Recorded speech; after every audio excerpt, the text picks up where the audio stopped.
Hey guys, alright, it's Brett from IBMA. I'm away at the moment with work on a bit of a secondment, so got a bit of extra time. So as I'm here chilling, I just thought I'd do a bit of a Q&A on various iron body skills if anyone wanted to engage and ask any. Last time I did one of my videos about why you think martial arts works. A lot of question and answers came up about various iron body skills or any aspect of training really, and so yeah, I was just saying that in my last video that I did about what's realistic and useful in martial arts for me. A lot of questions came up about iron body skills, aspects of training. People were asking about how to train with the iron shot bag, how to best develop iron palm, how to develop iron bone skills, how to train iron head skills. So yeah, if anyone wants to ask any of those questions now, whilst I'm here doing other things, I thought yeah, now's a good time to ask a Q&A with that thing.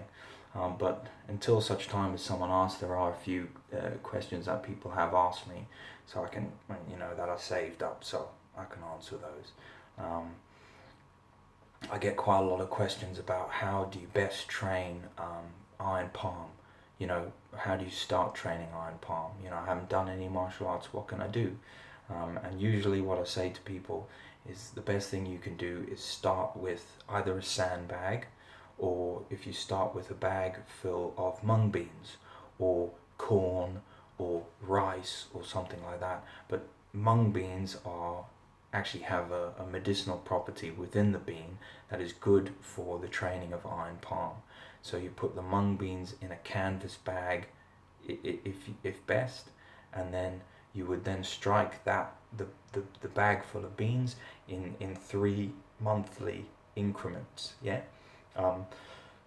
This is for iron palm, but don't forget people, iron palm is actually iron hand, so it's not it's not just the palm. You're striking with all the surfaces of the hand, and that comes on to another thing, because basically you strike with the flat surface, you strike with the side surface, you strike with the back surface, you strike with the fists, and you can strike then with the knuckles, and that's usually the set that you do. You don't have to do the extended knuckle. How to get steel finger. So someone's asked how to get steel finger. Now within the 72 arts of the Shaolin, there is a skill called diamond finger. I presume the steel finger that you're talking about is what I would know as diamond finger. Now you can usually see it displayed by the Shaolin monks, who will do handstands, 1 finger Zen or 2 finger Zen. They'll do handstands on their fingers. Now the skill that you show them demonstrate, so when you see them doing the handstands on their fingers, that is actually the secret to the key of unlocking the skill. It's pressure on the bones rather than just striking. So the first thing is alignment, so that's the alignment. With the single steel finger skill or diamond finger, the joint and the bone have to align like so. And how you'd actually train it is, other than simply just striking, is you actually bear weight on the finger. So you start with handstands on all the fingers, but then you gradually move it away to 2, and you usually do them against a wall, and you do all kinds of exercises to bear weight on your fingers, press ups and such. People who do dim mak do a lot of those, and a lot of it just consists of floor press ups on the fingers, and then taking away fingers, and to the point where you will be doing a handstand, say, on 2 fingers. Now that is the actual best way to develop strong fingers for striking points in the body, and eventually this, I didn't see a name, but it came up quickly, but a steel finger skill, but it's actually called diamond finger in the 72 secret arts of the Shaolin.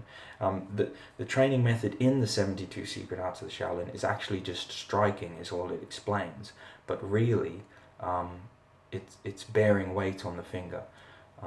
But actually I believe it might show a picture of like a monk doing a handstand on 1 finger against the wall. So but that's the alignment anyway. But then again, you got to ask yourself, you know, that's a very specialized, specific skill.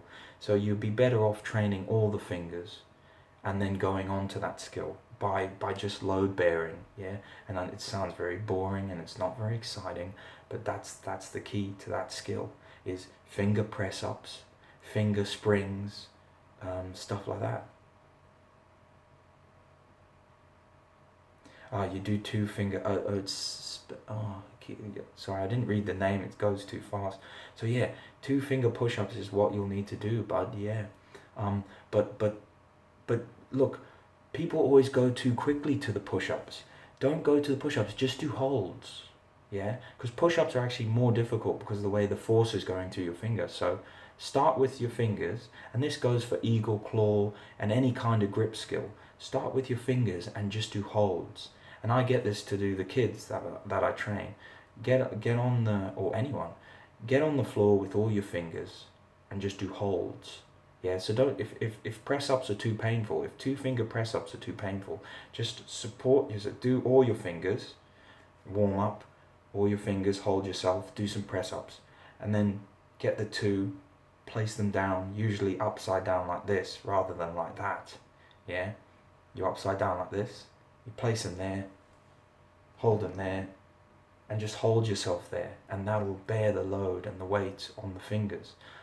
Another way to train that as well is just to rub the fingers together like this. Yeah, because you're alternately, this is actually another skill from the 72 Secret Arts of the Shaolin. You can do it all the time. I think it's Cinnabar Palm, or one of the palm skills, but you would do this inside sand or rice. But you can also do it in the air. Oh, sorry, it just said my connection went really badly. But yeah, and you're consecutively rubbing against the tendons. Yeah.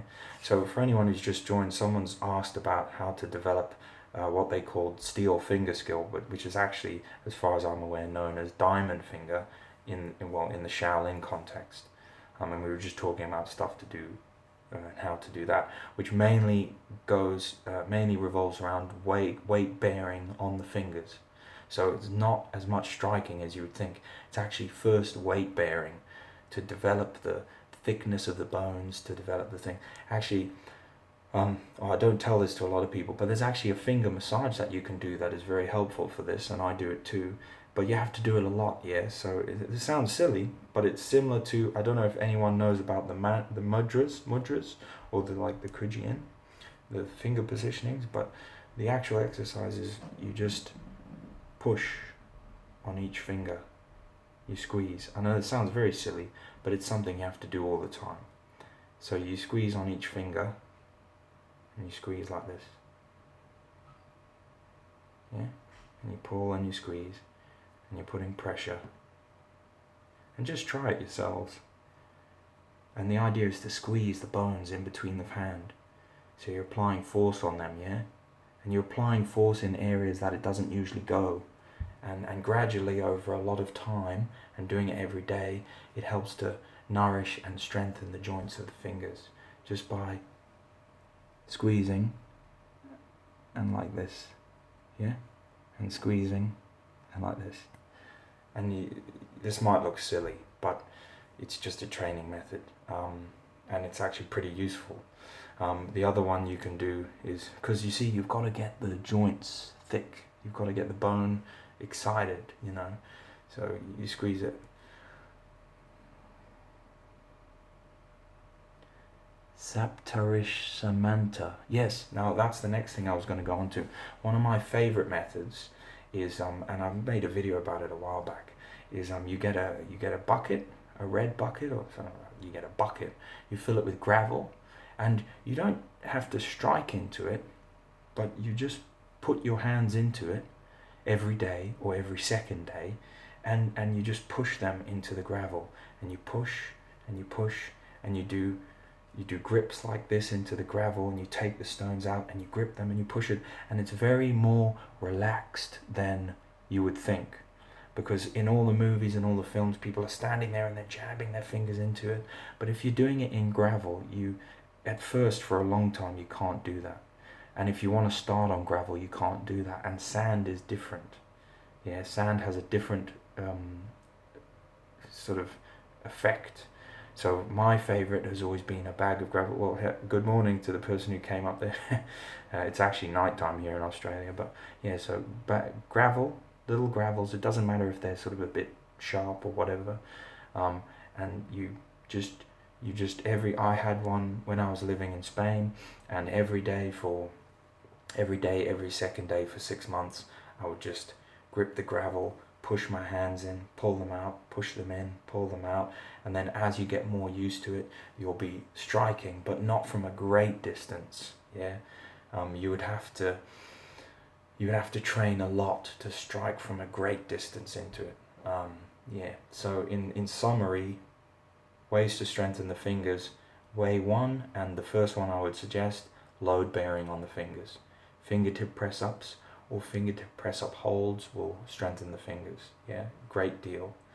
Then as well, you can do things like the gravel bucket, where you're gripping and twisting and pulling into a gravel bucket. You're basically making a knife hand like this, and you're going in and you're gripping, twisting, releasing, and doing movements like that. Yeah, and then a bit of fist striking as well. Other ways I suggested was just simple massage, where you're pressing on the bones quite hard and you're running along the fingers like this. Yeah, these are also things that help you after you've been doing the gravel bucket. Yeah, because you need to circulate the blood around the hands. Yeah, but this force is something you can use, this pressure. Yeah, and it looks very silly, and people think, oh, that's not going to do anything, but it actually does, because it's pressure on the bones. And the same with things like this, where you're putting pressure on the middle, and they're all probably things we that aren't too alien or unfamiliar with us. Yeah, things like this to put pressure on the middle of the bones, things like this to put pressure in the middle of the bones, things like that to put pressure in the middle of the bones, and then alternate grips. Yeah, and then loads of other grip and finger strength training things that you can do, loads of them. It's just a case of there's so many videos and so much stuff, you could go on forever on just fingers, but well, that's the question that came up, someone talking about training fingertip skills. Okay, so there we go. Now moving on to what I was saying first off, when just to fill a gap, I was talking about iron palm training. Of course, the hitting of a mung bean bag or sandbag with some of the palms that you would use to strike for iron palm training, that will also do the same thing of strengthening the bones and stuff like that. I'm 20 years old. If I do that heat sand method, you can heat some sand up and do it if you want, bud. Yeah, it's a viable method. I've never done it myself. Okay. Would be Ellen's asked, would BBs be okay for an iron bag? Yeah, ball bearings is what I used. Just be careful what they're made out of. These days you don't know what they're coated in and stuff, but usually you see with any kind of steel shot bag that isn't iron, you want to seal it anyway. So seal it in a plastic bag, then put your striking bag on top of it, and don't let the powders come into contact with your hands, because ball bearings are coated in like chromium, and I used to be an electroplater as one of my shitty jobs I used to do, and the things that you coat metals with are usually softer alloys that are not good for your body to come into contact with. So yeah, by all means, my old ball bearing bag was just some ball bearings, just run of the mill. What do you call it? Just coated. Yeah, what do you call it? Chrome plated ball bearings. Yeah, you can strike those. Yeah. So yeah, by all means, strike those, guys. For anyone who's just joined, just doing a bit of a question and answer on iron body skills, or anything training wise. We've talked about a bit of finger strengthening. bit of a steel ball bearing bag. One thing I'd say about the steel ball bearing bag, if you're going to strike it, is just don't rush it. Because I've used a steel ball bearing bag for years, but just be very careful that it gives you a lot of benefits and it gives you a lot of bone density very quickly, but you need to supplement that bone density with nutrition. Because basically how it was explained to me and how it works is that the bone that you need to make as you damage your body and it makes your bones thicker, it depletes certain minerals from your organs that make the bones. So in other words, making bones places demand on certain organs in the body. They lose minerals that help them run to make these bones, and you've got to replenish those. So just take it slow, don't try and rush it. Don't be too hard on yourself, because I've done it to myself. I was too hard on myself. I tried to go too quickly, and you can end up getting sick. You can end up getting, you can actually end up getting organ damage. I never thought I'd say that because I didn't believe it myself. But just, if you're going to be training with a steel shot bag, I would suggest that you build up to it over a long period of time. If you're not going to do that, then just take it very slow and be careful, and look into Chinese internal medicines called Dit Da Wan, which is like a pill that you take, and it's a Chinese herbal pill which contains, it's like a Western supplement. It contains certain minerals and key minerals, things like silica, phosphorus, things that your bones need. Yeah, Saptarshi Samantra, punch a sandbag. Well, if you're punching a concrete wall and you're fine, you can keep doing it. But also, you see, when you're trying to train your fists and your knuckles, you want, hey, you got a thumbs up. When you're trying to train your fists and your knuckles, you want something that's gonna not just strike the sharp points. It's gonna impact the whole item. So it's gonna send force over, not just like there, but it's gonna impact the whole thing. Have you ever played with one of those silly needle, the blocks of plastic with the needles in, and you press them and you make a shape of your fist? That's what you want. You want an item that will, don't strike those, but what I'm trying to say is you want an item that sort of gets into every groove in your fist, it hits the bones from all angles without making pressure points.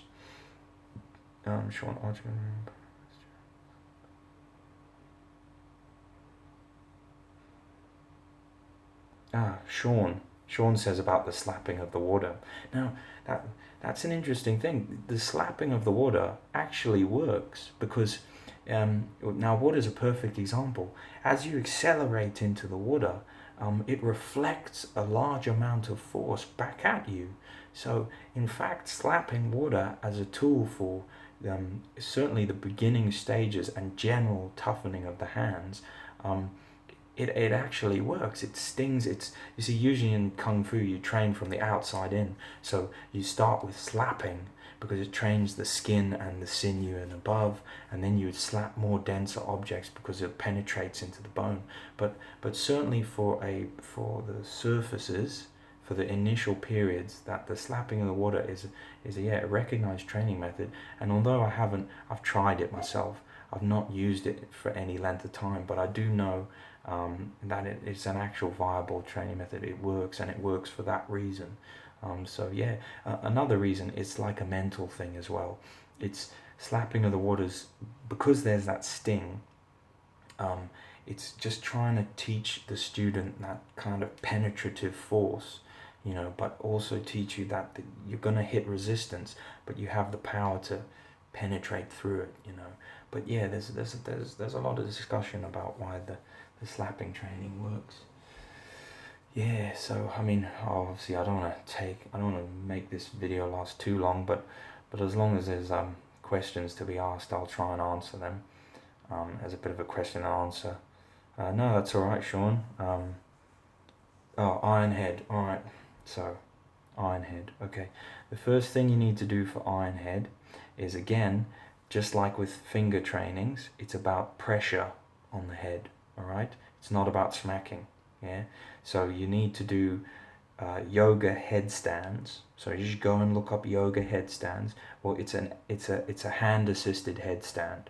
So you'd put a towel or a soft object down on the floor, and you do a headstand with the aid of your hands, and you do that. And once again, the towel spreads the force along the top of the whole skull, and doesn't make a pressure point. Yeah. And that's what you want. Traditionally, in for the Golden Bell School, it's called the Iron Head skill in the 72 Secret Arts of Shaolin. You actually dig a pit in the ground. So you dig a pit in the sand, and you put cloth. You wrap cloth around your head, and then you plunge your head into that pit, or you do headstands in that pit. And that's why there's that very specific shape, because the sand has gone round the head and compacted. But it puts force everywhere. So if you've got a sandbag and you can do a headstand on that, that's great, because you'd be mimicking that kind of action. But I would strongly suggest do your headstands, and do them to the point where you can support the weight of your body just on your head and neck without your hands, because that's what I can do before you do any striking. Well, you see, yogis and Chinese medicine and Indian medicine and everyone talk about the lightness of body. Yogis and stuff like that. There's a big consensus that headstands are good for the body and good for the nervous system. Just read about it online, or talk to yoga people and this and that. That's a practice that has been practiced for a long time now. I'm no doctor, I'm no whatever, I can't comment, but as far as I'm aware, the practice of doing headstands is actually of benefit rather than of detriment to the nervous system. But you may have heard different from elsewhere, I don't know, but as far as I know. Someone mentioned the lightness of skill, the skill of lightness.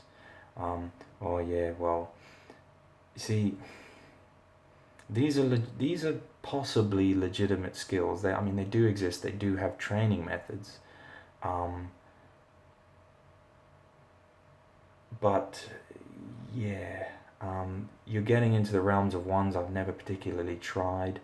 But I'm not saying they're not legitimate skills. They're things like you would lay down pieces of paper, and you have to walk across the paper and try your best not to sort of crinkle and damage the paper. And of course, at first when you walk on the paper, you'll just crunch it and scrunch it and da-da-da. But apparently, as the student does this more and more, they're able to distribute their weight and their control of movement in a way that they don't cause much disturbance to the paper. There's another method whereby you have a large sort of cauldron or a large wicker basket, and you fill it with rocks, and then the student walks along and practices their forms along the outside of the wicker cauldron, a circle, and they stand on it and they move on it, and then gradually you would remove the rocks. And the ultimate goal is that the student can move around an empty wicker cauldron, presumably by being able to direct their force in such a way that it presses the box into the ground. Yeah, Jin Jing Zong. Yeah, wow. Well, that's awesome. Yeah, I'd really be interested if you post a link or something, or I'd be interested to see, but that is the skill. Okay, Mr. Samtra. Sorry if I didn't get your name right. But yeah, good training to you. I hope this helped you with some of your skills or whatever. For what it's worth, I'm not trying to tell you how to do it.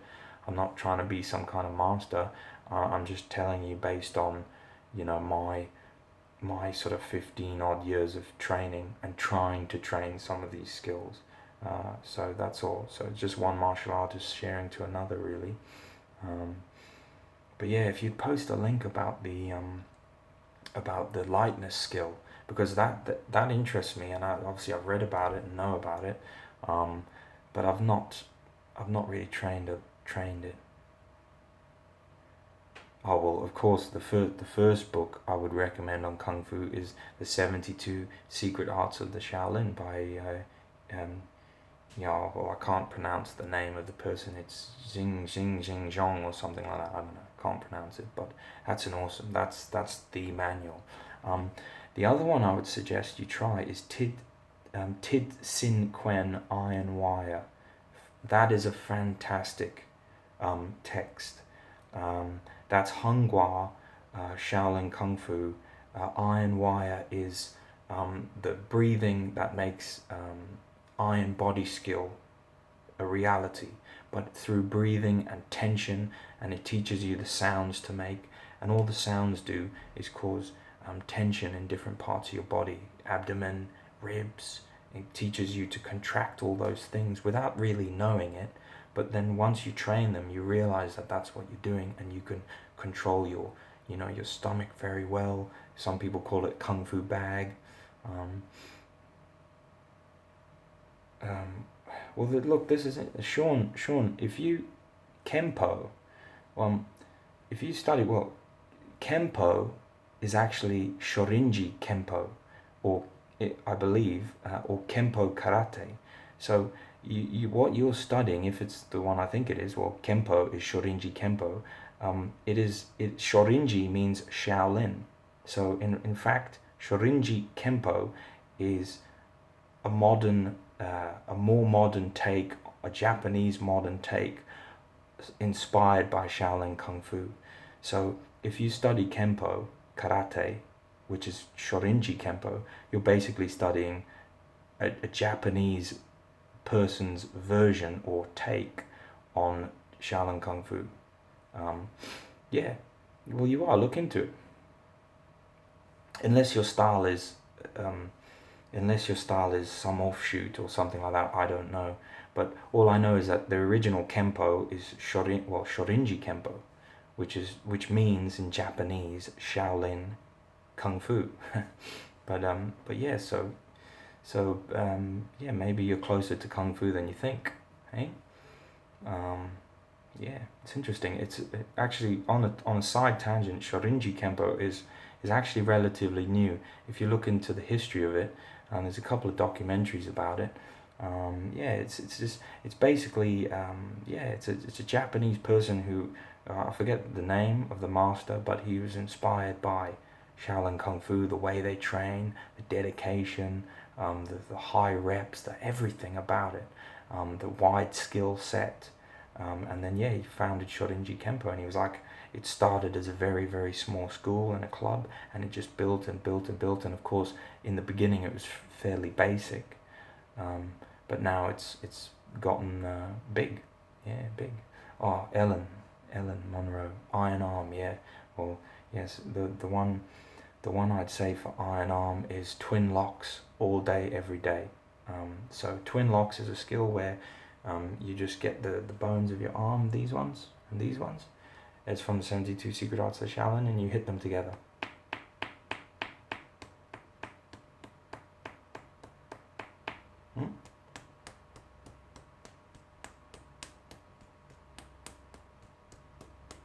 Yeah.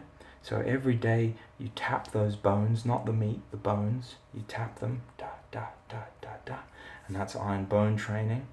And that's how you can start to develop iron arm. Now, that's actually a very powerful skill. If you train this twin locks for some time until you can get the tapping sound from the bone, which you'll hear, it unlocks a great attacking method. Vasil.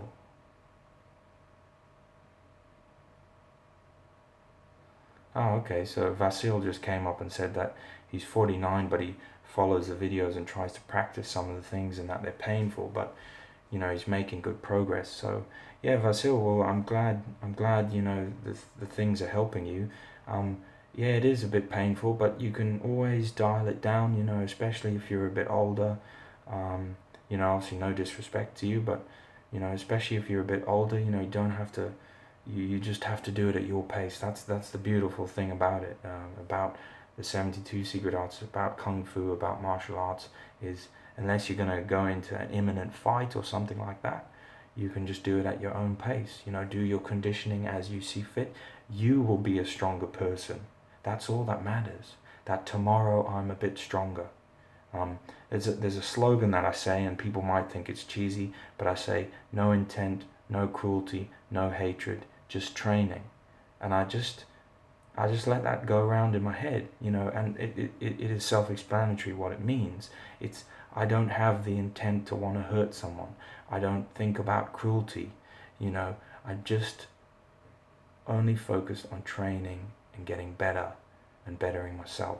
And of course, unfortunately, I have a combative job, being in the police, where I have to deal with shitheads all the time.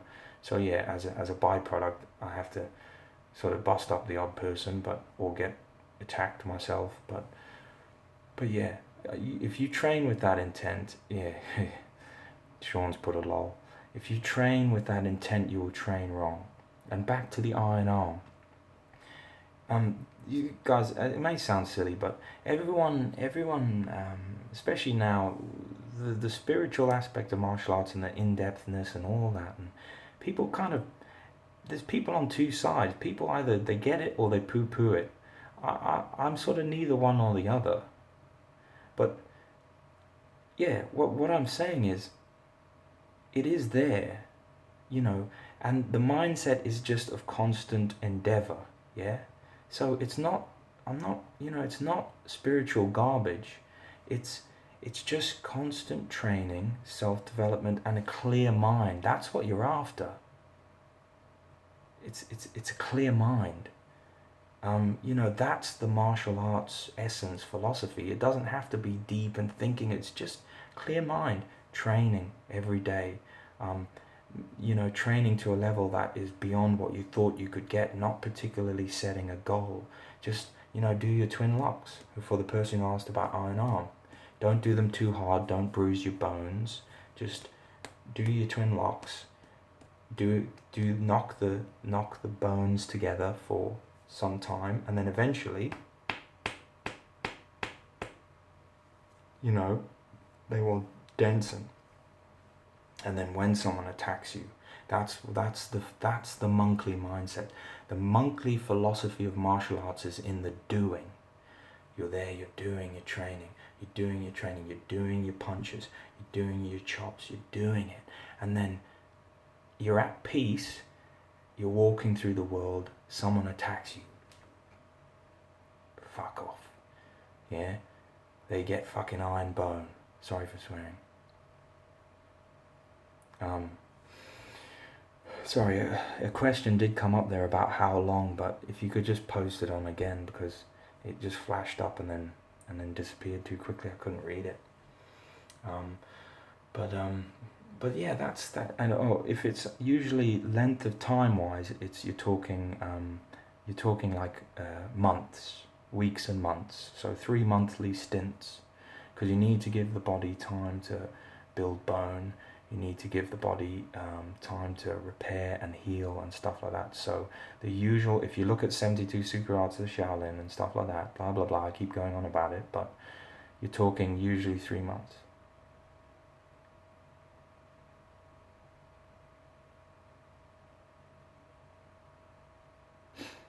There we go. So I saw the question now. So how long is it to get a good iron palm? Now, in the 72 Secret Arts of the Shaolin, training on a steel ball bearing bag, the training period is stated as 1 year. Yeah? So it would be 1 year to be like 6 months to start to be proficient. 1 year is like, that's like you're getting there. 5 years for very high proficiency, and 10 years for mastership. Yeah, between 5 and 10 years for mastership. So when you're training in iron skills, that's what I meant about the monkey mindset. When you're training in iron skills, you talk in years. You will, of course, in weeks and months, you will see benefits. You will see the power coming. But if you just practice and you let those lines dissolve away, but of course you practice with objective, you practice with focus, but don't so much focus on trying to attain the fantastical like everyone shows and the breaking and all of this. The best thing you can actually do is just train the inherent skill, forget about all that rubbish, and just let yourself become powerful as you don't even realize it. And then one day the skill will reveal itself. That's the cool thing it always says in the 72 Secret Arts and the Shaolin. It says the skill will reveal itself. You know, it means that, you know, you've just been training peacefully or whatever, or adding it to your martial arts, and then bam, you know, you need it one day and you do it. I'm not saying don't test it, but, and this is funny because this is coming from someone whose channel's full of brick breaks and coconut breaks and stuff like that, so maybe that's an idealized version. Yeah. Someone mentioned something about iron bag. Breaking looks cool. Yeah, breaking's good, but I think as well, to consistently break and test your, to consistently break successfully, you need to get the level up there. You know, you need to have made your hand pretty tough without going backwards, you know. So, for Adam there, mate. Good to see you, by the way. Yeah. I'm talking low because I'm in, like, rental accommodation here, Adam, so otherwise I talk louder. I hope everyone can hear me. I won't go on too much longer. Someone mentioned something about an iron ball or a granite or stone. I would always use stone before training steel. This isn't... Sean asks about Kung Fu animal styles. Well, what is your... What do you mean, what's my opinion on them? You mean, are they practical? Are they functional? Each style usually trains a specific thing, like tiger style trains acrobatics, range of motion, intensity, you know, so it's like they're like a feeling that you can't convey, you know, so it's the same as saying, okay, today I want you to punch the boxing bag, but I want you to punch it really intensely, you know, and then, you know, the next day, say snake or crane or something, I want you to punch it, but I want you to try and be as fluid as you possibly can. So within the animal styles, although I'm not a great knowledge about animal styles, but within the animal styles are actual just frameworks of movement. You know, it's not so much about copying an animal. But Sean, in there belies their practicality. In other words, in my view, they are like a training. They are like a kata, a training form to train a specific martial arts skill. 5 animal sports. Yeah, they're like a training skill. You know, yeah, tiger does great energetic, powerful movements, you know, flexibility, range of motion. You know, you got snake and mantis, and then you go on to monkey and all of those. But yeah, you know, like I said, they're actually specific martial arts just for each style anyway. So there's white crane, kung fu, and stuff like that. So you know, yeah, it's a really long question, that one. But yeah, they're good. They're good for, if you realize what they are for, or have an idea of what they're for, or, you know, you can add them to your training. If you want to specialize in that, you can. It's all good. If you really like the particular... I mean, I like the tiger forms, and they're big, powerful movements, you know. And also, some of those are given to different kinds of martial artists. So if you've got a big, powerful martial artist, you might give them the tiger form, just like you would give them the guan dao, the big, heavy Chinese saber on the end of a stick. Yeah, you wouldn't give that to a slightly weaker, thinner, or different body type martial artist, that, or at least he can train that, there's no problem, but that probably wouldn't be, you know, if a master was going to select people weapons, or if a general was going to give them weapons, you wouldn't give the big battle axe to the small thin guy, you give it to the big guy. Yeah, that's kind of like what all that's about. Yeah. Well, geez, I talked the back end of a donkey, I think. Have some water.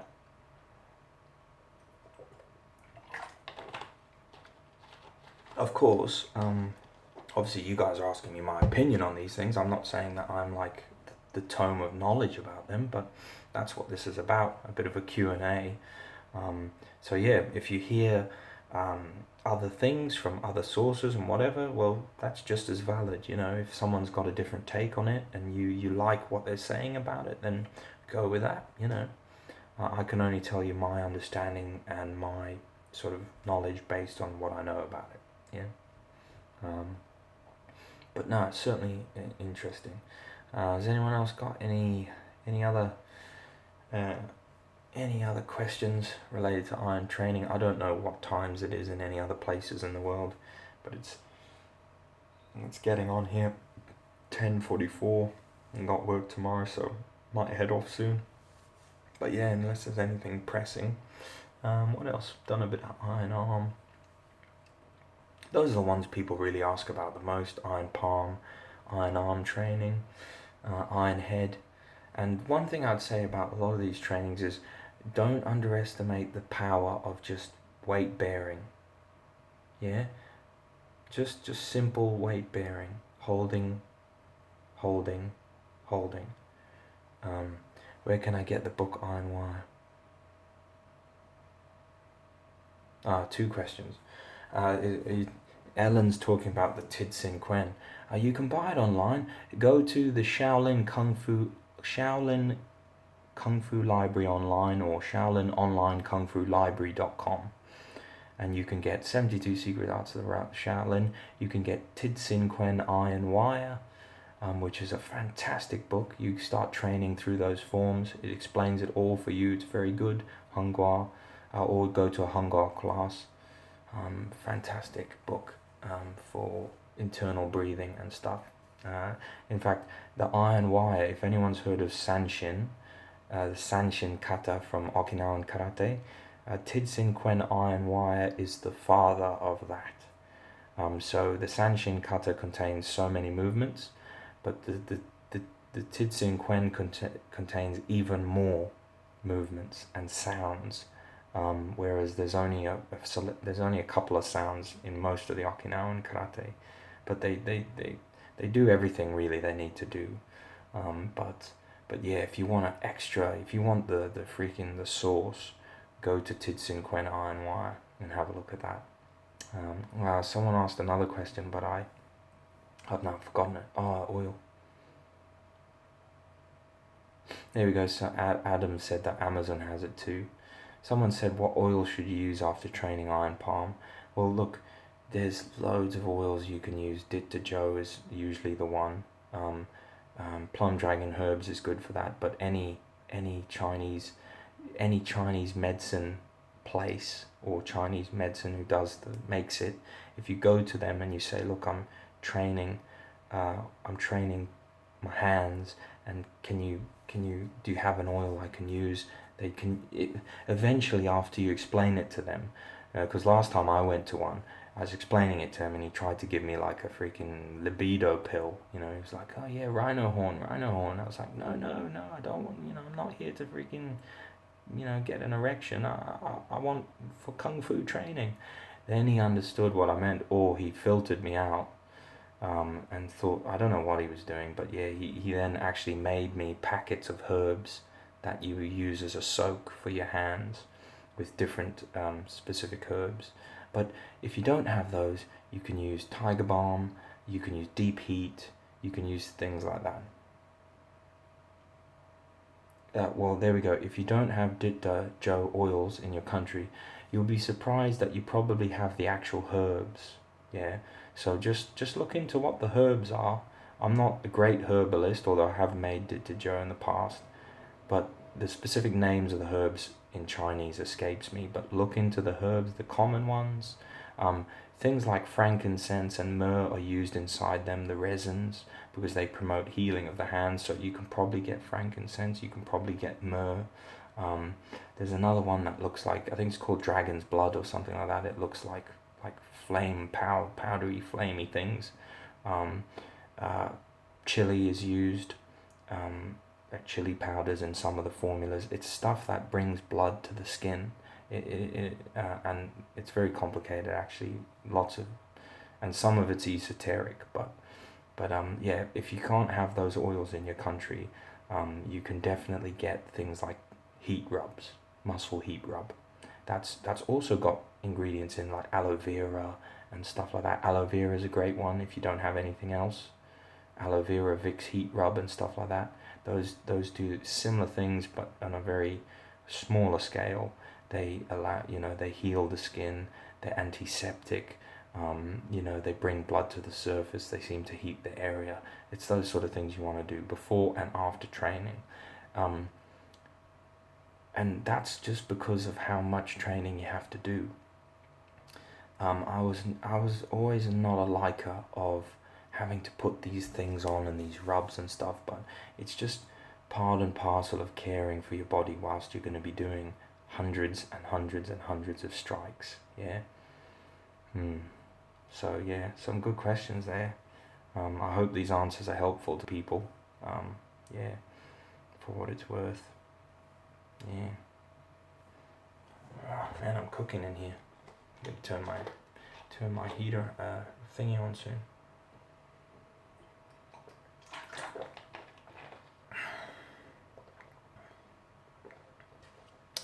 Preet Gulia. Yeah, no worries, buddy. Yeah. Well, I wish when I was sort of 13, 14, 15, and I started training sort of kung fu or Shaolin iron body skills, back when I lived in the UK.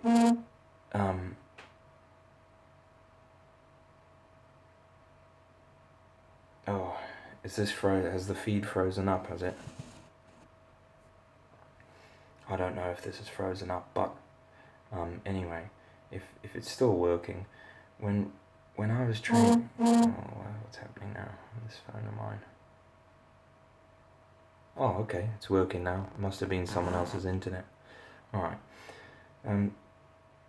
When I was training these skills like 15 years ago, or trying to, I just wish that was the aim of my channel. I just wish I had someone I could have gone to and I just could have asked these simple little questions that have taken me bloody years of bad training or wrong training, years of hurting myself, to figure out, because not everyone has a master at their disposal, but some people want to put the effort in, and that's the difference. Yeah, that's why I really don't like people who poo-poo on other people's training, or people in established schools who whenever anyone else gives it a try, they put them down and they say, oh, you're not from a lineage, you don't know what you're talking about, my master says this, my master says that. And I don't like those people who do that, because they should be thankful for the masters that they have, but they should recognize that there was a time where they didn't have that person, and they had to, some people have to put effort in on their own and grind. Well, there we go, Ellen. Yeah, the bamboo brush is really good. Yeah, that's the start of another method of iron body training. Yeah, the bamboo brush. That would have been the what's his name? Is it Yang Zi or Yang Li? They're brothers. They both live in the UK.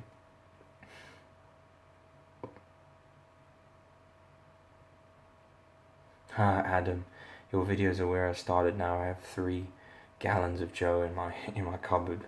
Well, that's great, buddy. Yeah, I know you've pretty much been here for the long haul.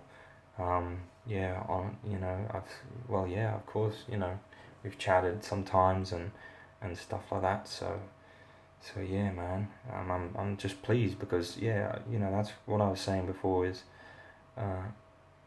Oh, Preet Gulia. Oh, thank you, Preet, for subscribing. Please refer it to your friends because you know I've done some breaking videos and stuff, but I don't try and I don't try doing fantastical videos and music and all that because well, I can't be bothered. But I just like to do stuff about training and this and that and all the American stuff. Not dissing on America, but all the sort of American stuff with the fancy graphics and the lines and headlines and stuff. It attracts people more, and that's fine and that's cool. If but yeah, I just like to tell people the way it is and give them a bit of advice and stuff like that. So that's what I like to do in this question and answer today. I plan on doing a couple of these question and answers. Maybe not going for as long as this one, but you just help people out. Yeah, I gathered that. I kind of had a feeling you were from India. Preeti Gilead. Sorry, I'm probably saying your name wrong, but yeah, I had a feeling it was India there. India's full of some awesome martial arts, isn't it? Kalat, what was it? Ahat Kalindali or something? Indian martial art. That's where it all started, brother. India.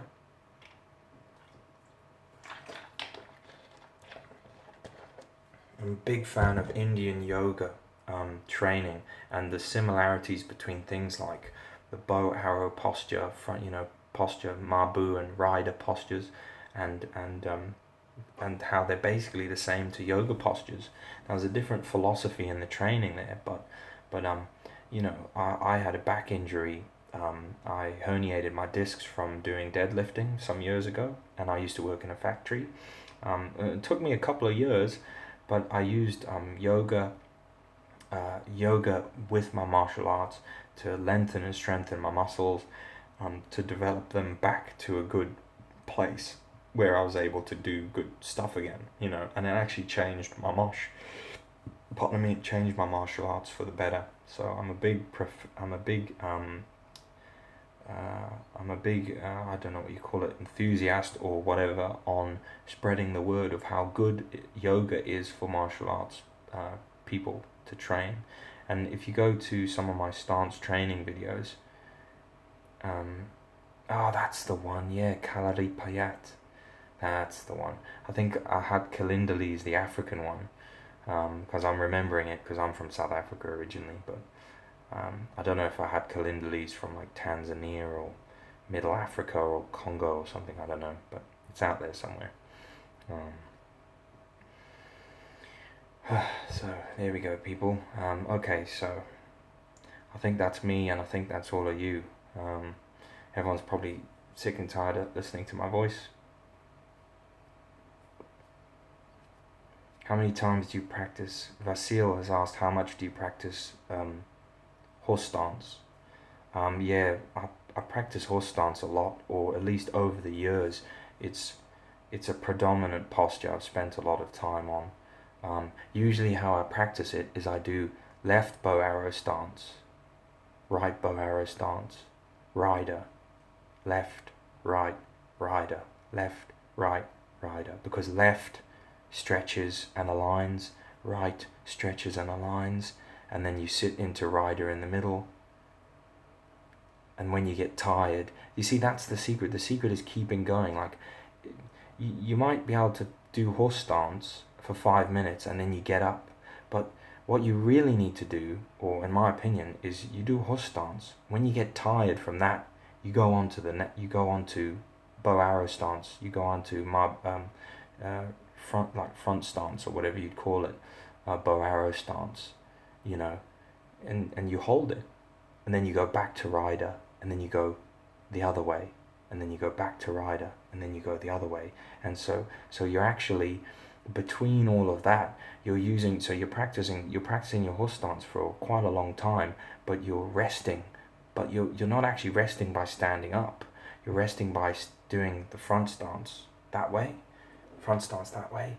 then middle, front, middle, and always to rest from doing Mabu, I always do a very wide stance as wide as I can, like yoga warrior pose, because it stretches all the muscles out, lets all the lactic acid get out of them, but you're still strengthening that muscle. Rider again, left, right, rider, and you repeat. So yeah, it's I could practice it more, and I'm not the biggest practitioner of it, but it's something I do consistently, which is probably the best thing, is what you can do consistently.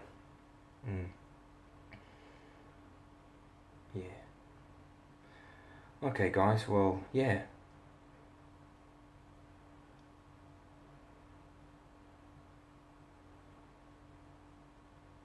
Yeah, Adam's just put in a good point. Um, he says, don't stop until your muscles are actually tired. Like, your brain, he says, your brain gives up very quickly, and it does tend to. Your legs might shake a bit, but really your brain's going like, I don't want to do this anymore. But when you get to the point where you're like, I don't want to do this anymore, you've actually got a good couple of minutes more that you can do it for, but your body's just like, oh, I'm being lazy. So always push that envelope, yeah?